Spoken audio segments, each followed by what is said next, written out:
Chapter 66. Every picture tells a story. Don't sell me a timeshare. Tell me a story. Everyone loves a story. Kids like it at bedtime, and the best conversations at the bar will always come from the storyteller. When someone talks to you about an event in their life, they are sharing a story. Sounds simple, but what happens is that while they tell you what happened, your memory banks are looking for something similar that happened to you too. Then you take your turn in the conversation. As the other person listens to you, they're doing the same thing. Often they get excited when a thought or memory occurs to them that they may interrupt you. This is engaging your clients.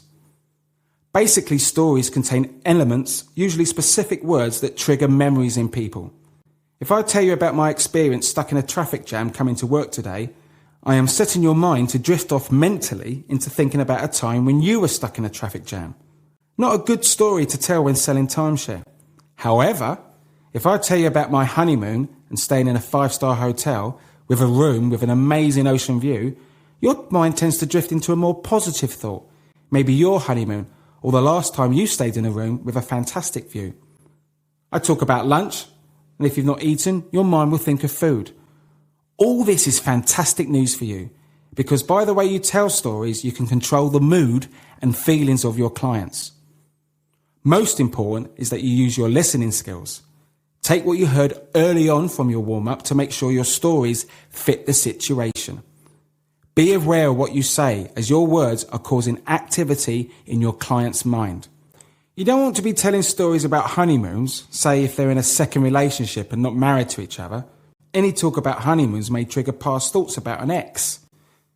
The top sales professionals will ask the right questions. They'll listen and then use a story later in their presentation to trigger the right emotions, to create the right atmosphere, to move the clients towards a yes today.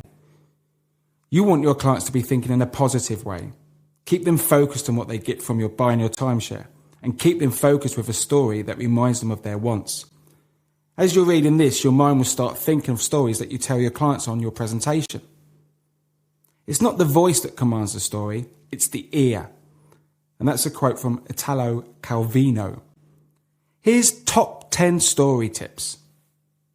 Number 1, don't make them too long. Make them fun. Use the 5 senses. Relate them to what the client has told you before. Involve the client in your story. Make sure your stories are not just you. Tell stories throughout the tour. Like on stage, bring your story to life with motion, hand action, and enthusiasm. Stay away from negative subjects. And don't start your story of once upon a time, i.e., be able to back up what you say.